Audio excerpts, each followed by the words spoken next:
আসসালামু আলাইকুম। কি অবস্থা সবার? আশা করি সবাই অনেক ভালো আছো। সো আজকে আমরা কিছু বিষয় সম্পর্কে জানবো। আজকে হচ্ছে আমাদের ওয়েব ডিজাইন পরিচিতির একদম শেষ লেকচার। সো আজকে আমরা ১ম এ দেখব ওয়েব সার্ভার কি? ওয়েব সার্ভার কি সেটা যদি আমাদেরকে জ্ঞানমূলক প্রশ্ন বলে তাহলে আমরা অ্যান্সারটা করব। যে বিশেষ কম্পিউটারে ওয়েব পেজগুলো সংরক্ষিত থাকে তাকে হচ্ছে ওয়েব সার্ভার বলে। তাহলে আমরা অ্যান্সারটা কি করব? যে বিশেষ কম্পিউটারে ওয়েব পেজগুলো সংরক্ষিত থাকে তাকে ওয়েব সার্ভার বলে। তাহলে যে বিশেষ কম্পিউটার বলতে এখানে হচ্ছে মূলত সার্ভারকে বোঝানো হচ্ছে। অর্থাৎ আমরা যে একটা সার্ভারে যেমন হচ্ছে বিভিন্ন বড়, বড় ওয়েবসাইট বা হচ্ছে যেকোনো ওয়েবসাইটের একটা সার্ভার থাকে যেখানে আমরা ডেটাগুলা আমাদের তথ্যগুলো আমরা সংরক্ষণ করে রাখি যাতে করে হচ্ছে ইউজাররা সেগুলো খুঁজে পেতে পারে এবং দেখতে পারে। এটাই হচ্ছে মূলত ওয়েব সার্ভার।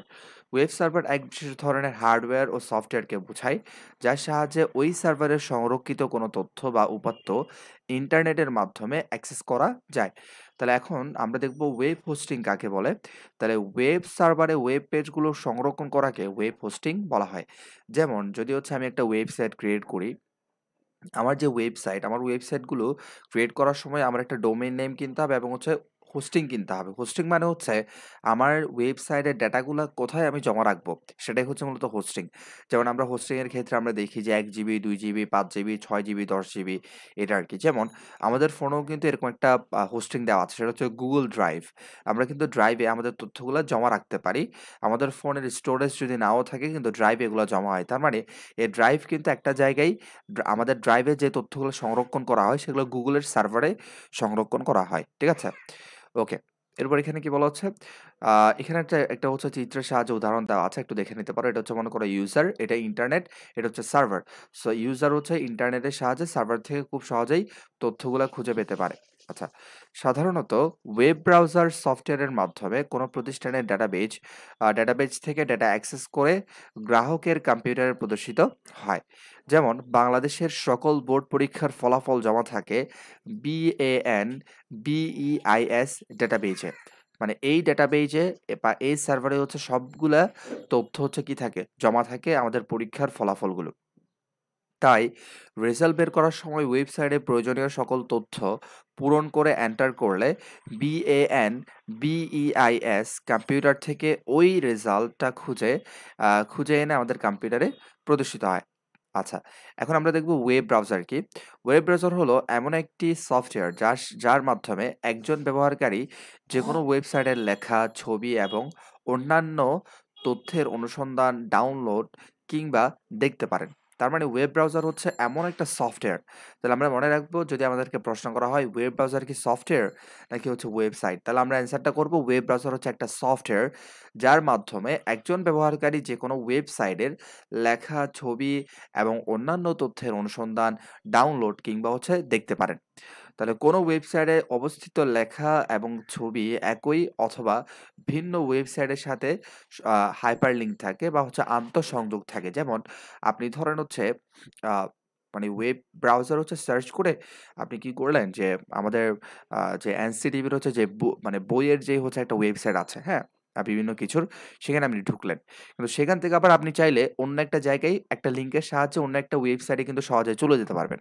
এটাই হচ্ছে মূলত এখানে বলা হচ্ছে। এরপর এই সকল লিঙ্কের মাধ্যমে বিভিন্ন সাইটে অবস্থিত অসংখ্য ওয়েব পেজের সাথে তথ্য আদান-প্রদানে সাহায্য করে। যেমন ধরেন আমার যে ওয়েব পেজ, আমার ওয়েব পেজের মধ্যে বা আমার ওয়েবসাইটের মধ্যে আমার YouTube চ্যানেলের লিঙ্কটা আমি দিয়ে রাখলাম। তাহলে আপনি ১ম এ সার্চ করবেন ওয়েব ব্রাউজারে আমার ওয়েবসাইটটা। আবার আমার ওয়েবসাইটে ঢোকার পরে আপনি দেখতে পাচ্ছেন আমার YouTube এর লিঙ্ক দেওয়া আছে। তাহলে আপনি ক্লিক করলে আবার YouTube এ চলে যাবেন। তাহলে দেখেন একটা ওয়েবসাইটের সাথে অনেকগুলো ওয়েবসাইটের যে কানেকশন দেওয়া আছে, সো এই কাজগুলো কিন্তু আমরা ওয়েব ব্রাউজারে খুব সহজেই করতে পারি। ঠিক আছে? সো এই সকল লিঙ্কের মাধ্যমে বিভিন্ন ওয়েবসাইটে অবস্থিত অসংখ্য ওয়েব পেজের সাথে তথ্য আদান-প্রদানে সাহায্য করে। এভাবে ওয়েব পেজের ভেতরকার লেখা, ছবি, ভিডিও ইত্যাদির মধ্যে চলাচল করাকে হচ্ছে ব্রাউজিং বলে। তার মানে হচ্ছে আমরা একটা ওয়েবসাইট থেকে আরেকটা ওয়েবসাইট, একটা ওয়েবসাইটের তথ্য থেকে আরেকটা ওয়েবসাইটের তথ্য, এই যে আমরা একটা থেকে আরেকটা জায়গায় মুভ করি এটাই হচ্ছে মূলত ব্রাউজিং। কয়েকটি ওয়েব ব্রাউজারের নাম এখানে দেওয়া আছে, একটু খেয়াল রাখবা। যদি হচ্ছে তোমাদের প্রশ্ন করা হয় যে বা নিচে দেওয়া হয় কোনটি হচ্ছে ওয়েব ব্রাউজার, হ্যাঁ? কোনটি ওয়েব ব্রাউজার সফটওয়্যার? তাহলে তোমরা বলবে Mozilla Firefox, Google Chrome, Internet Explorer, Safari, Mosaic, Netscape, navigator, Opera mini. সবচেয়ে বেশি যেটা আসে সেটা হচ্ছে মোজাইক এবং সাফারি। আর নেটস্কেপ, নেভিগেটর এই যেগুলো হচ্ছে আমরা খুব বেশি পরিচিত না, এগুলো মোটামুটি হচ্ছে আমাদের এমসিকিউতে চলে আসে। আর সাফারিটা একটু বেশি আসে, আমরা মনে রাখবো সাফারি হচ্ছে একটা ওয়েব ব্রাউজার। ওকে, এখন আমরা দেখব সার্চ ইঞ্জিন। সার্চ ইঞ্জিন দেখো, সার্চ ইঞ্জিন হচ্ছে এমন এক ধরনের টুল যার সাহায্যে ইন্টারনেটের অজস্র ওয়েব সার্ভার থেকে সহজেই যে কোনো তথ্য খুঁজে বের করা যায়। তার মানে আমরা একটা বিষয় হচ্ছে, দেখো আমরা ওয়েব ব্রাউজারে কি করি, ওয়েব ব্রাউজার হচ্ছে এমন একটা সফটওয়্যার যার মাধ্যমে একজন ব্যবহারকারী যে কোনো ওয়েবসাইটের লেখা ছবি এবং হচ্ছে অন্যান্য তথ্য অনুসন্ধান করতে পারে। তার মানে হচ্ছে আমরা ওয়েবসাইটকে খুঁজে বের করি ওয়েব ব্রাউজার থেকে, রাইট? আর সার্চ ইঞ্জিন হচ্ছে এমন এক ধরনের টুল যার সাহায্যে ইন্টারনেটের অজস্র ওয়েব সার্ভার থেকে, মানে আমরা মানে হাজার হাজার যে ওয়েব সার্ভার আছে, এই সার্ভারগুলো থেকে সার্চ ইঞ্জিন কি করবে, আমাদের যে প্রয়োজনীয় তথ্যটা আমাদেরকে খুঁজে আমাদের সামনে এনে দিবে। ঠিক আছে, এটাই হচ্ছে মূলত সার্চ ইঞ্জিনের কাজ। সো এরপর ইন্টারনেট ব্যবহারকারীরা বিভিন্নভাবে তাদের প্রয়োজনীয় তথ্য অনুসন্ধান করে থাকেন। কেউ সরাসরি অ্যাড্রেস লিখে তার কাঙ্ক্ষিত ওয়েবসাইট ভিজিট করে থাকেন। আর যাদের নির্দিষ্ট সাইটের অ্যাড্রেস জানা থাকে না, তারা সাধারণত সার্চ ইঞ্জিনে বিভিন্ন কিওয়ার্ড লিখে সার্চ দেন। তখন সার্চ ইঞ্জিন তার কিওয়ার্ড অনুযায়ী বিভিন্ন তথ্য প্রদান করে থাকে। বেশিরভাগ ইন্টারনেট ব্যবহারকারীরা তাদের প্রয়োজনীয় তথ্য খোঁজার জন্য সার্চ ইঞ্জিনের উপর নির্ভরশীল। যেমন আমরা সবাই সার্চ ইঞ্জিনের উপর নির্ভরশীল। সার্চ ইঞ্জিনের মাধ্যমে কোনো অ্যাড্রেস না জেনেই অনেক সহজেই প্রয়োজনীয় তথ্য বা ওয়েবসাইট খুঁজে পাওয়া যায়। তাই ইন্টারনেট ব্যবহারকারী এবং ওয়েব ডেভেলপারদের কাছে সার্চ ইঞ্জিনের গুরুত্ব অনেক বেশি। বর্তমানে সবচেয়ে জনপ্রিয় সার্চ ইঞ্জিন হচ্ছে গুগল, এটার জনক হচ্ছে ল্যারি পেজ এবং সার্জে বিন।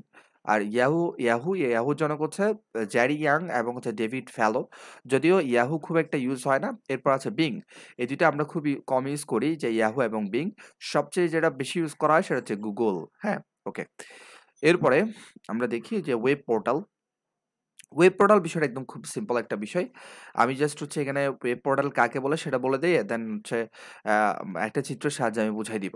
দেখো, ওয়েব পোর্টাল হচ্ছে একটি ওয়েবসাইটের মধ্যে বিভিন্ন লিঙ্ক, কনটেন্ট, সার্ভিস ও সেবার সংগ্রহ।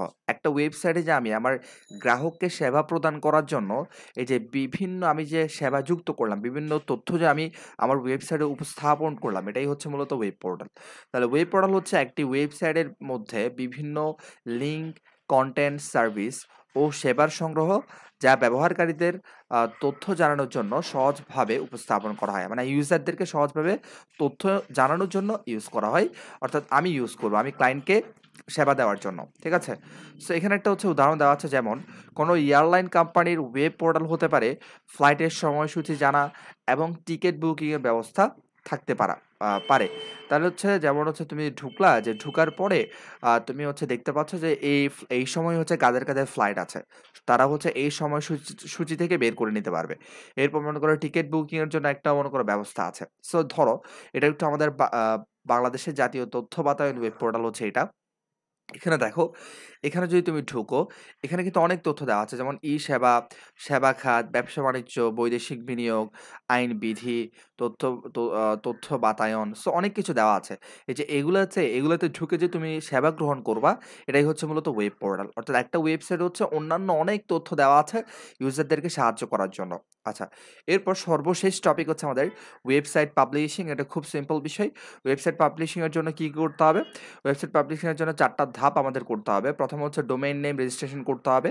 আমরা জানি আইপি অ্যাড্রেসের অনুবাদই হচ্ছে ডোমেইন নেম, যেটা আমরা লেটার দিয়ে লিখি। ঠিক আছে? এরপর ডোমেইন নেমের ক্ষেত্রে ৪ টি বিষয় আমরা মাথায় রাখবো। ডোমেইন নেমটি যেন সহজ হয়। ডোমেইন নেমে কোনো নম্বর ব্যবহার করা থেকে আমরা বিরত থাকবো, যেন হচ্ছে এটা মনে থাকে। এরপর যে প্রতিষ্ঠান থেকে ডোমেইন ক্রয় করব তা নির্ভরযোগ্য কিনা সেটা আমরা একটু যাচাই করব। এরপর আমরা ওয়েব পেজ হচ্ছে ডিজাইন করব এবং তৈরি করব। তারপর আমরা ওয়েব সার্ভারে পেজ হোস্টিং করা, অর্থাৎ হচ্ছে আমাদের যে ওয়েব পেজ সেটা আমরা কোন সার্ভারে রাখবো, সেই সার্ভারে রাখার জন্য একটা হোস্ট কিনা। ঠিক আছে? প্রথমে হচ্ছে আমাদের ডোমেইন কিনতে হবে, তারপর হোস্ট কিনতে হবে যেন ওই হোস্টের মধ্যে আমাদের যেই ওয়েব পেজ বা ওয়েবসাইটগুলো আছে সেগুলো যেন আমরা রাখতে পারি। ঠিক আছে? সর্বশেষে হচ্ছে সার্চ ইঞ্জিনের সাথে ওয়েবসাইটকে হচ্ছে যুক্ত করা। তাহলে এই ৪ টা ধাপ আমরা মেইনটেইন করলে আমরা আমাদের ওয়েবসাইটটাকে হচ্ছে পাবলিশ করতে পারবো। তাহলে হচ্ছে সারা পৃথিবীর যে মানুষ আছে সবাই হচ্ছে আমাদের ওয়েবসাইটটাকে দেখবে। তোমরা তারপরেও একটু তোমাদের বই থেকে একটু বিস্তারিত পড়ে নিও। এটা আসলে অত বিস্তারিত পড়ার কিছু নাই। এটা ৪ টা ধাপ মনে রাখলে তুমি নিজ থেকে এগুলা বানিয়ে লিখতে পারবা। ঠিক আছে? Domain name registration, domain name অবশ্যই ইউনিক হইতে হবে। হ্যাঁ, ঠিক আছে? ডোমেইন নেম হচ্ছে একবারই রেজিস্ট্রেশন করা যায়। এটা সেকেন্ড টাইম একবার বলতে মানে একটা নাম তুমি একবার ইউজ করতে পারবা। দ্বিতীয়বার এটা ইউজ করা যাবে না।